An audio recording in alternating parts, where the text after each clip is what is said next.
안녕하십니까. 잊을만 하면 나타나는 조명훈 목사입니다. 예전에는 정말 이제 양복이 좀 어색했었는데 이제 설교를 한다는 그 자체가 참 어색합니다. 목사님들 보통 딱 2주만 설교를 안 해도 감을 잃는다고 이렇게 하는데요. 저는 사실 감도 없습니다. 설교가 좀 어색해도 너그럽게 용서해 주시고요. 제가 요즘 많이 고민하는 게 이제 제 정체성에 대한 고민입니다. 최근에 저는 저의 정체성을 새롭게 보려고 하고 있는데요. 저는 이제 목회자라기보다는 나는 선교사다라는 마인드를 좀 가지려고 노력하고 있는데요. 목회자님들 사실 제 세대의 목사님들 사실 너무 많으시기도 하시고요. 또 다 저보다 훨씬 뛰어나시고. 어쨌든 목회자였던 제가 이제 교회를 벗어나 이 현실의 세상에 살면서 어떤 관점으로 어떤 선교적 삶을 살아낼 수 있을까를 고민하게 되는 것이죠. 오늘 이런 주제로 이런저런 또 저의 삶의 이야기를 함께 나누려고 하는데요. 먼저 오늘 본문을 먼저 함께 살펴봤으면 좋겠습니다. 오늘 이야기를 보면 우리가 너무 잘 알고 있는 달란트 비유가 나오죠. 한 주인이 타국에 가면서 세 종들에게 5달란트, 또 2달란트, 그리고 1달란트를 각각 주고 갔는데요. 5달란트를 받은 종은 또 다른 5달란트를 남기고, 또 2달란트를 받은 자는 또 다른 2달란트를 이제 남기고. 근데 이 1달란트를 받은 종이 어떻게 하나요? 그것을 불릴 생각을 하는 것이 아니라 그걸 땅에 묻어둬 버리는 것이죠. 그렇게 주인이 이제 다시 돌아오게 되었는데요. 다른 2 종은 주인에게 칭찬을 듣는데 이 1달란트를 받은 종은 어떻게 되나요? 주인에게 호되게 혼나고 그 있는 것까지 빼앗기는 그런 안타까운 이야기를 오늘 본문은 담고 있습니다. 여러분, 우리가 흔히 달란트를 말할 때 그것을 이제 은사와 비슷하게 생각하는 경향이 있는데요. 뭐 좀 잘하면 아이고 집사님 은사가 있으시네. 이쪽으로 달란트가 있으시네요. 이렇게 혼용해서 보통 말을 하잖아요. 하지만 사실 은사와 달란트는 조금 다른 개념이라고 할 수 있는데요. 여러분, 성경에서 은사라고 할 때 여기는 예외 없이 성령의 은사라는 말이 붙는다라고 보시면 좋습니다. 성령께서 주시는 것. 왜요? 교회를 위해, 교회를 세우기 위해, 또한 교회를 아름답게 유지하기 위한 게 바로 은사라는 것이죠. 여러분, 세상의 첫 번째 교회가 세워질 때 무엇이 임했나요? 바로 오순절 성령님이 강림하셨고, 그때 성령의 은사들이 제자들에게 내려지는데요. 그게 결국 뭡니까? 바로 직분자, 어떤 이는 목사로, 교사로, 애언자로, 지혜와 지식의 말씀을 가진 자로, 병 고치는 자, 방언, 위로, 구제, 가르치는 은사, 이 모든 것이 결국 교회를 위한 것이다 라고 할 수 있는 것이죠. 하지만 여러분, 달란트는 약간 차이가 있습니다. 여러분, 달란트가 화폐 단위라는 것은 너무 잘 아실 테고요. 노동자 이제 20년 정도의 임금에 해당하는 어마어마한 금액이죠. 이 달란트는 비유적인 표현으로 어떤 보편적인 재능에 가깝다라고 할 수 있습니다.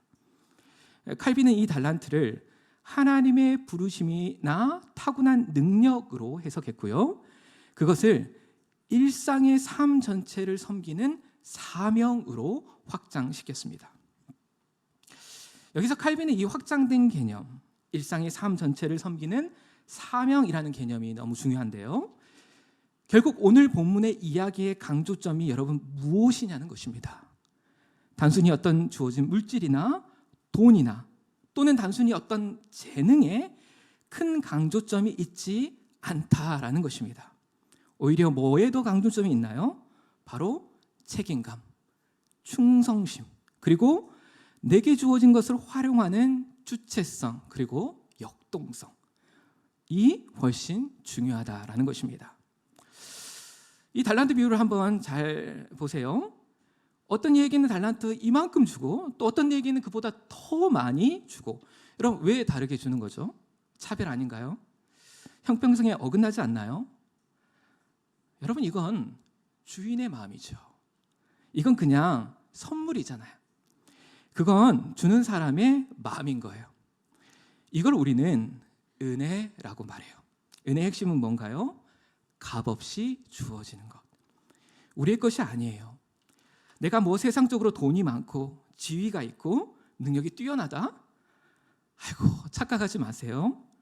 정말 신앙인은 이 모든 게 내가 잘나서가 아니라 하나님이 은혜로 주셨다고 믿는 이들이에요.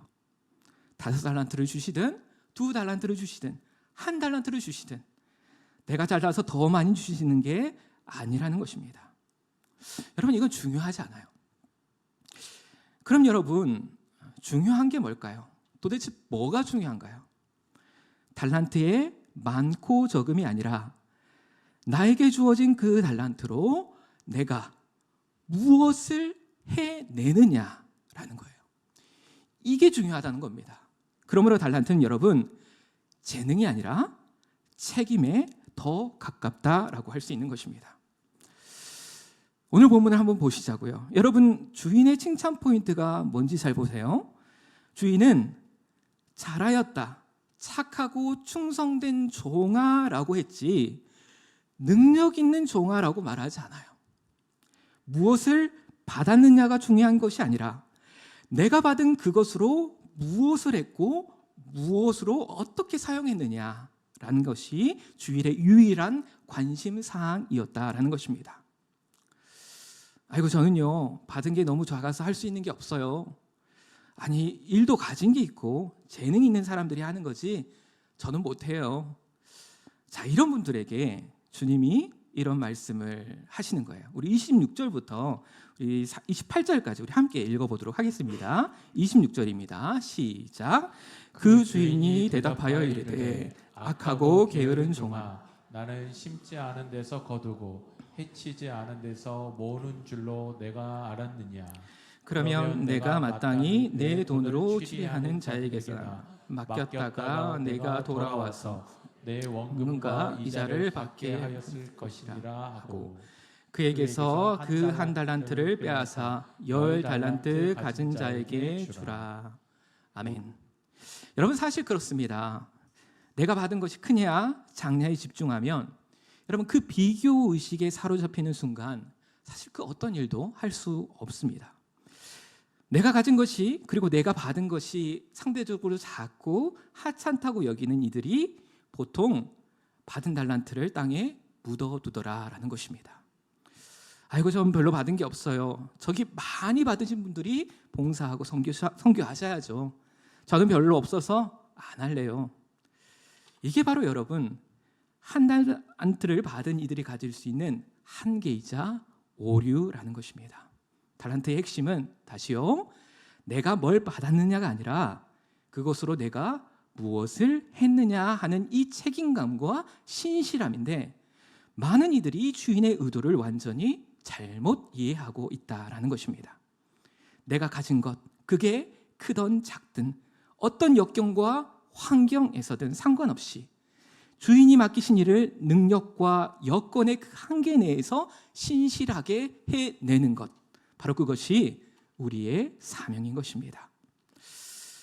자, 이 맥락 안에서 오늘 저는 저에 대한 이야기를 좀 하고, 제가 최근 품고 있는 이제 소소한 사역에 대한 이야기를 좀 가볍게 하고 싶은데요. 여러분, 아마도 여기 계신 많은 분들이 제가 이제 누군지 사실 잘 모르실 거라고 생각해요. 새로 오신 분들도 워낙 이제 많으시고, 뭐 협동 목사라고 하는데 도대체 뭘 하면서 사는 건지 궁금해 하시는 분들이 이제 여쭤보시면 저의 긴 스토리를 종종 말씀드리곤 하는데요. 오늘 여기서 그냥 마지막으로 한 번에 이야기를 그냥 해드릴게요. 저는 미국과 캐나다에서 한 10년 정도 유학을 하고 이제 3년 전에 이제 한국으로 돌아올 때 하고 싶었던 사역이 하나가 있었습니다. 바로 목회자 재교육 사역인데요. 신학교를 목회자들이 졸업을 하고 나면 사실 목회자들이 스스로 노력하지 않는 한 배울 수 있는 기회가 실제로는 거의 없거든요. 그래서 저 그런 목회자님들을 위해서 좋은 교육 콘텐츠도 만들고 온라인으로 커리큘럼을 좀 만들어서 주기적인 양질의 교육도 이렇게 하면서 우리 한국 교회를 좀 섬기고 싶다라는 그런 생각을 가지고 있었는데요. 그걸 위해서 저도 이제 일을 시작을 한 거죠. 그 일을 하기 위해 그 기술을 배워야 하니까요. 그래서 한국에 오기 전에 저는 이제 휴스턴에서 시간이 있을 때마다 유튜브로 디자인이라는 것을 배우기 시작했어요. 여러분 디자인이 뭔지 아시죠? 예쁘게 만드는 거. 제가 교회 포스터도 직접 만들고 PPT 이렇게 예쁘게 만들고 그래서 사람들이 보고 이제 칭찬도 해주고 하니까 이게 너무 기분이 좋은 거예요. 그래서 그럼 이걸로 한번 해볼까? 사실 뭔지는 사실 중요하지 않잖아요. 바울이 텐트 메이커였는데 나는 이걸로 한번 먹고 살면서 사역을 한번 해볼까라는 생각을 했더랬죠. 그렇게 이제 나름 열심히 준비해서 한국에 도착했습니다. 그리고 저희 가족들을 저기 하동 처갓집에 남겨두고 저는 이제 저기 그 하남이라는 곳 아시죠? 하남에 이제 원룸을 잡아서 사업자를 내고 일을 하기 시작한 거예요. 저는 그때 지금 와서 말하기 참 부끄럽지만 웹사이트만 이렇게 만들어 놓으면 사람들이 와서 일을 시킬 줄 알았어요. 근데 아무도 연락을 안 하시는 거예요. 너무 당연하죠. 그렇게 이제 시간이 몇 달이 이제 흘러가는데 정말 피가 막 바싹바싹 마른다는 게 이런 기분이구나라는 걸 느꼈습니다. 자신만만하게 서울의 상경에서 걱정 마, 잘 될 거야. 우리 아내랑 우리 아이들 안심시켜놨는데 여러분 누가 저를 찾겠습니까? 인맥도 하나도 없잖아요. 제 인맥이라고는 이제 쓸데없는 목사 친구들, 정철영 목사 제 친구 아시죠? 이런 사람들. 돈도 얼마 없는데 이제 그것마저 점점 떨어져가지고 이제 할 수 있는 일은 없지. 여담이지만 여러분, 제가 그럴 때마다 제가 여러분 뭘 했는지 혹시 아십니까? 저기 서울 강남에 테헤란로 이런 데를 이제 가면서 그냥 거기를 하염없이 걷는 거예요.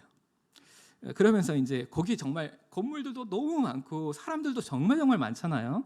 생각하는 거죠. 야, 세상에 이렇게 많은 회사들이 있고 이렇게 많은 사람들이 있는데 누구 하나는 그래도 날 찾지 않을까? 그렇게 힘을 얻고 돌아와서 또 열심히 포트폴리오를 만들고 그런데 어느 날 어떤 작은 스타트업에서 이제 연락이 온 거예요. 이제 제 첫 고객이죠. 여러분 정말 얼마나 떨리던지 제가 사역이랑 공부만 했지 사회생활도 못 해보고 뭐가 뭔지 아무것도 모르잖아요. 미팅을 어떻게 하는지 이제 인터넷으로 이제 열심히 찾아보고 이제 마인드 세팅도 딱 하고 첫 미팅을 이제 갔는데요. 얼마나 떨리던지 갔는데 이제 그분들이 저를 세상에 전문가라고 봐주시는 거예요. 야, 전문가님을 모시고 저희 프로젝트를 수행하게 돼서 너무 기대돼요라고 이제 막 말을 하시는데 그래서 제가 이제 인터넷으로 배운 대로 다시 그랬죠. 제가 이제 잘 리드할 테니까 걱정 마시고 잘 따라오시라고 이제 막 허풍도 떨고 그리고 그분들이 이제 나중에는 사실 가격을 이제 제시하시잖아요. 제시하시는데 자기네들이 작은 회사라서 예산이 충분하지 않다고 이렇게 하시는데 보니까 제 생각보다 너무 많은 가격을 제시를 하시는 거예요. 솔직히 저는 좀 놀랐거든요. 하지만 또 인터넷에서 배운 대로 딱 말했죠. 예산이 좀 빠듯하긴 한데 하시지요? 딱 이렇게 그렇게 첫 번째 일을 시작을 하게 되었고요. 그래도 꽤 성공적으로 프로젝트를 마무리했던 그런 기억이 납니다. 그렇게 경험도 점점 쌓이고 실력도 늘고 지금까지 이제 이렇게 오게 되었는데요. 물론 중간에 참 말로 할 수 없는 일들도 너무 많았고요. 경제적으로 너무 어렵기도 했다가 또 회복되고 그렇게 살아오다가 이제는 그래도 3년이 지나니까 이제 좀 업계에 좀 알려지게 되더라고요. 특별히 작년에 제가 좀 너무 어려웠을 때 이 진짜 은혜인데요. 제가 그 어려움을 극복해 보고자 시작했던 일이 뭐냐면 바로 가르치는 일을 시작한 거예요. 요즘에 여러분 AI가 정말 화두잖아요. 그래서 제가 이제 또 인터넷으로 AI를 배워가지고 가르치기 시작한 거예요. 제가 그래도 목사라서 이제 평생 이제 가르치는 일을 잘 해왔으니까 여러분 제가요 보기엔 이래도 디자이너들을 가르치는 디자이너입니다. 네, 엄청 웃는데요. 처음에는 먹고 이제 좀 살려고 소소하게 시작했는데 이제 거의 개인 강의는 거의 몇백 명이 이제 들으셨고 이제 나중에 이제 홍익대, 이제 한혜종 아시죠? 이제 이런 예술대학교에서 강의를 이제 부르셨고요. 또 유명한 스타트업, 엔터테인먼트 업체들, 또 이제 큰 회사들도 연락이 와서 사내 디자이너들 대상으로 이제 강의도 하고. 여러분 코엑스 아세요? 네, 코엑스. 그 코엑스에서 이제 몇천 명 모이는 그런 큰 컨퍼런스에 연사로 초청도 되고, 이제는 아무래, 막 현대, SK, LG화학 막 이런 대기업에서도 이제 제가 강의를 합니다. 대단하죠? 네. 제가 생각해도 좀 대단한데 이런 생각을 이제 하고 있고요. 예, 뭐 이제 국내에서는 이런 생각을 하는 거죠. 국내에서 이제 남은 게 뭘지? 삼성전자? 예. 삼성전자만 불러주면 이제 끝이다. 예, 이런 생각을 하고 있는데요. 근데 2주 전에 삼성전자에서 연락이 왔어요. 그래서 디자이너들을 대상으로 교육을 좀 진행해 달라고. 이제는 이제 글로벌로 미국으로 진출해야 되지 않을까 이런 생각을 하고 있습니다. 네, 지금까지 좀 허풍 비슷하게 이야기를 좀 했는데요. 사실 솔직히 그렇다고 별거 없습니다.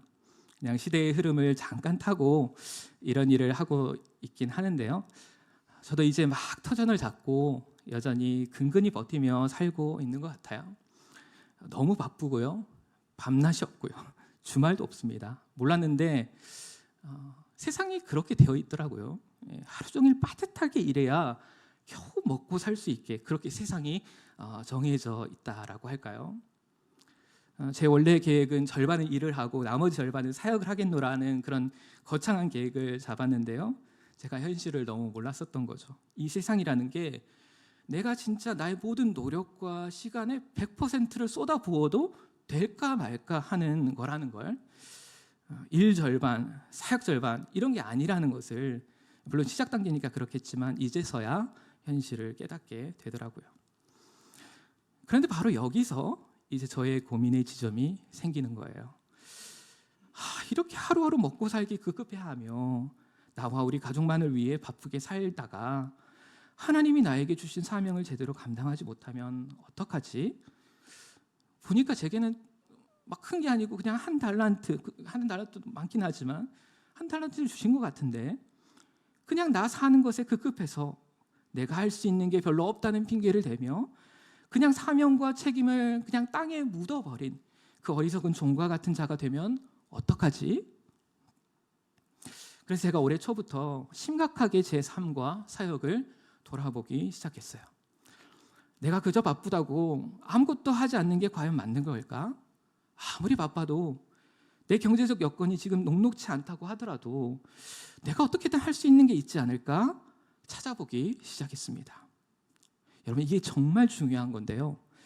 우리는 사역이라는 것을 뭔가 새로운 어떤 것, 완전히 새로운 어떤 영역이라고 생각을 많이 해요. 하지만 그게 아니더라고요. 내가 할 수 있는 것, 내가 잘하는 것, 내가 직접 경험했던 것, 바로 그것이 내 달란트이고 거기서 출발해야 된다라는 것을 깨달은 거예요. 거창하게 저기 선교주로 나가야 한다거나 뭔가 새로운 것을 막 배워서 하는 게 아니라 내가 지금 하고 있는 것, 내가 잘하는 것, 그래서 정말 큰 결단이나 큰 노력이 들지 않아도 할 수 있는 것, 그게 여러분 내 달란트라는 거죠. 저는 요즘 제가 하는 이 디자인이라는 일, 특별히 이걸 가르치는 일이 이게 하나님이 주신 제 달란트라는 생각을 하게 되었습니다. 이 달란트로 이렇게 주의 나라를 위해 사용하고 일할 수 있을까 고민하면서 관심을 갖게 된 영역이 여러분 뭐냐면요, 바로 은둔, 고립 청년입니다. 여러분, 많은 분들이 의외로 잘 모르시는데요, 이 문제가요 정말 심각합니다. 저출산 또 마약과 함께 저는 은둔 고립 청년 문제가 앞으로 정말 심각한 사회적 문제가 될 거라고 보고 있는데요. 여러분, 제가 한번 여쭤볼게요. 우리나라의 은둔 고립 청년, 청소년이 몇 명 정도 있을까요? 대략 5%예요. 청소년 빼고 청년만 보자면 2024년 통계 50에서 60만 명으로 추산합니다. 그럼 여러분 이게 어느 정도냐면요. 우리나라 천안시 전체 인구와 맞먹습니다. 그 많은 청년들이 지금 고립되고 심지어 은둔하고 있다는 것. 근데 더 중요한 것은 여러분 속도인데요. 2024년에 2.4%, 2024년에 5.2%, 단 2년 만에 2배가 늘었다라는 것입니다. 여러분 요즘 청년들이 극심한 취업난에 있는 거 다 아시죠? 기업들이 사람을 잘 뽑지 않죠. 그래서 현재 20대 쉬었음 인구가 여러분 몇 명인지 혹시 아십니까? 무려 42만 명입니다. 그럼 생각해 보십시오. 이들이 앞으로 고립 청년으로 갈 수 있는 가능성이 어떨까요? 매우 높아질 게 분명합니다. 설상가상으로 앞으로 AI 때문에 기업에서 아예 신입을 안 뽑으려고 할 거예요. 그러면 그 고립, 은둔 청년들이 기하급수적으로 늘어날 것이 너무도 분명해지고 있는데요. 여러분 더 큰 문제는 뭔지 아십니까? 이걸 해결할 방법이 없다는 데 있습니다. 저출산 문제처럼 이거는 사회 전체 구조의 문제라서 지금으로서는 뾰족한 해결책이 여러분 없습니다. 여기서 여러분의 이해를 위해 잠깐 설명이 필요한데요. 은둔과 고립이 그럼 뭐냐? 구분할 필요가 있는데요. 핵심은 물리적 공간의 제한 여부입니다. 고립이 좀 더 큰 개념인데요. 고립 청년은 타인과 의미 있는 사회적 관계를 맺지 못해서 어려울 때 도움을 청할 수 있는 지지체계가 없는 청년을 말해요. 한마디로 내가 어려움에 처했는데 도와줄 사람이 주변에 없는 거예요. 관계망이 없으니 당연히 정서적으로, 물질적으로 고립이 되겠죠. 사회적으로 외부 활동에 참여할 수가 없는 거예요. 여러분 반면 은둔 청년은 뭘까요? 여기서 공간의 개념이 좀 더 들어가고 공간적 고립이 좀 더 증폭되는 상태를 말해요. 한마디로 집 밖으로, 대개는 방 밖으로 거의 나가지를 않는 거죠. 처음에는 그래도 마트에도 가고 취미 생활도 하러 밖으로 나가다가 하다가 6개월, 1년, 5년, 10년, 20년 시간이 흐르면서 완전히 사회적으로 단절이 되는 것입니다. 심한 사람들은요, 방 안에만 있는데 가족들이 1년에 한 번도 못 보는 거예요. 이게 어떻게 가능할까요? 가족들이 외출을 하면 그때 이제 나와서 밥도 먹고 화장실도 가고 한다는 거예요. 좀 심한 케이스인데요. 여러분, 자 그렇다면 도대체 이렇게 고립되는 이유가 무엇일까요? 청년과 청소년이 각각 다른데요. 인간관계 그 자체의 어려움도 아주 중요한 요인이지만 여러분 더 큰 요인은 바로 쓸모입니다. 나의 쓸모. 사회가 나를 필요로 하나? 사람들이 나를 필요로 하나? 세상이 나를 필요로 할까? 이 질문에 답을 못하니까 사람들을 피해 숨는 것입니다. 여러분 그래서 청년 은둔 고립 사유의 1위가 직장을 얻지 못하는 게 가장 큰 이유가 되는 것이죠. 이 사회가 나를 필요로 하지 않는데 내가 굳이 나와야 해? 그래서 숨어버리는 것입니다. 그렇게 하루, 이틀, 1년, 10년, 20년 나중에는 완전히 고립이 되어버리는 것입니다. 이런 상황을 보면서 아마도 이런 말을 하시는 분들도 있으실 거예요. 아이고 그래도 젊은이들이 의지가 있어야지. 의지가 있어서 뭐라도 해야지. 그리 숨으면 돼. 여러분 그런 말들은 이제 지금 잘하고 있는 청년들이 듣고 뭔가 자극을 받을 수 있는 그런 말들이지만요. 고립된 청년들에게 이런 말은 하지 않아야 합니다. 여러분 고립되고 은둔하고 있는 청년들은요. 한번 꺾여버린 이들입니다. 한번 꺾여버리면 아무리 자기가 뭔가 하고 싶어도 할 수 없게 되어버려요. 꽃이 버티고 버티다 꺾여버린 것입니다. 근데 솔직히 여러분 누가 이들의 상황을 이렇게 만들어 버렸을까? 한번 생각해 보십시오. 부모들이 그렇게 만든 것은 혹 아닐까요? 중고등학교 때 공부를 시키고 야, 넌 공부만 하면 돼. 이 길로만 쭉 가면 돼. 저는 좀 다른 길로 가고 싶은데요. 뭐? 쓸데없는 상황 말고 내 말 잘 들어. 내가 다 경험해 봤잖아. 다 널 위해서 그런 거야. 그 말만 믿고 그렇게 열심히만 하면 뭔가 될 줄 알았는데, 그래서 하라는 대로 다 했는데, 그렇게 도착했더니 이제 이미 지쳐버린 거죠. 이제 시작해야 되는데 아이들에게는 대학이 결승점이 되어버린 거예요. 42.19km 마라톤을 뛰고 왔는데, 그래서 이제 너무 지쳐서 좀 쉬고 싶은데, 자 이제부터 진짜 시작이야 라고 말을 하면 아니, 누가 다시 뛸 수 있겠습니까? 이미 중고등학교 시절에 과부하가 걸려버렸는데 도대체 뭘 할 수 있느냐는 거죠. 어쨌든 결승점에 도착하면 그래도 뭔가 다 풀릴 줄 알았는데 막상 마주한 현실의 벽은 점점 너무 높아져만 가는 거죠. 통계적으로 20개의 일자리에 지금 청년들 100명이 지원하고 있는 이런 상황에서 여러분, 이들이 느끼는 이 좌절감과 절망을, 사라져버린 희망과 그들의 미래를 우리가 그들의 의지만의 문제로 과연 격화시킬 수 있느냐라는 것입니다. 여러분, 저는 이 문제를 우리 한국교회가 우리의 문제로 심각하게 생각하고 그들의 도움이 되어줘야 한다라고 생각합니다. 자, 그런데 여러분, 제가 여기서 아주 중요한 사실을 하나 말씀드릴게요. 그나마 희망이 될 수 있는 말인데요. 여러분, 대부분의 고립 또 은둔 청년들은요, 놀랍게도 사회로 다시 나오고 싶어요. 거의 대부분. 근데 문제는 뭡니까? 혼자서 나올 힘이 없다라는 거예요. 왜요? 꺾여버렸기 때문에. 반드시 누군가 도움을 줘야 한다라는 것입니다. 여러분, 누군가 다리가 부러졌어요. 그래서 기부스를 하고 한동안 움직이지 못하겠죠. 그럼 어떻게 됩니까? 다리가 빼짝 마릅니다. 다리가 붙어도 당분간 움직이지도 못하고 걷지도 뛰지도 못하게 되는 것이죠. 그래서 옆에서 그 최소한의 체력이 올라올 수 있도록 인내하고 기다려주는 과정이 반드시 필요하다라는 것입니다. 제가 이들의 이런 문제를 여러 경로로 접하게 되면서 이 문제에 제가 티끌만큼이라도 도움이 될 수 있는 것이 있지 않을까? 뭔가 거창한 어떤 캠페인이나 큰 사업이나 이런 게 아니라 그냥 작게 내 작은 물질과 내 부족한 능력과 내 작은 시간을 쏟아 누군가 나의 도움이 필요한 이들을 도와줄 수 있는 방법이 혹시 없을까? 무엇으로? 내가 지금 가지고 있는 것으로, 바로 나의 작은 달란트로.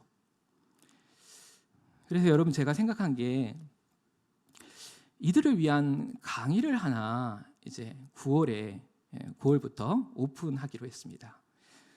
청년을 대상으로 하면 일이 너무 커져 버릴 것 같고, 지금은 고등학생, 여러분 중고등학생의 은둔 비율도 여러분 5%가 넘는데요.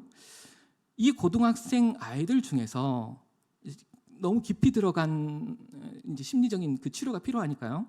깊이 있는 분들 못하고 1년에서 3년 정도에 이제 막 고립이 시작되는 초기 고립 청소년, 공부는 적성에 맞지 않고 대신 디자인에는 관심이 있는데, 특별히 AI를 활용한 디자인에 관심이 있지만 어떤 도움도 받을 수 없는 아이들을 딱 2명에서 한 3명 정도만, 이 아이들과 한 3개월 정도, 그 이후까지 일주일에 한 번씩 온라인으로 만나서, 여러분 온라인으로 만나면 사실 밖으로 나오지 않아도 되잖아요. 그리고 일도 그 방에서 컴퓨터로 일을 그냥 하면 되는 거거든요. 그래서 계속 만나서 이야기도 나누고 기업들에게 일을 받아서 저와 함께 그 일을 하면서 직무도 배우고 돈도 벌고. 여러분, 결국 자신감이거든요. 자기가 성장하면서 돈을 벌고 그러면요, 자신감이 생기고 세상으로 나올 용기가 생긴다고요. 또 친해지면 여러분 또 압니까? 오프라인으로 또 만날 수 있잖아요. 물론 무지하게 힘들 거라는 걸 잘 압니다. 그래도 지금 여건에서 제가 할 수 있는 일을 좀 해보려고요. 벌써 3명이 신청을 했어요. 그중에 한 고등학생이 장문의 이메일을 저에게 보냈는데요. 다 읽을 수 없을 정도로 그냥 자기의 삶을 그냥 다, 성장 과정을 다 적어 저한테 이제 보냈더라고요. 제가 이제 그거를 이제 스킵하면서 읽어보면서 느꼈던 것이 있는데요. 야, 절박하다. 이 아이의 지금 상황은 정말 너무너무 비참하지만 네, 온전한 가정은 아니더라고요. 온 가족이 우울증과 또 서로에 대한 피해 의식이 너무 분명히 이제 보이긴 하는데요.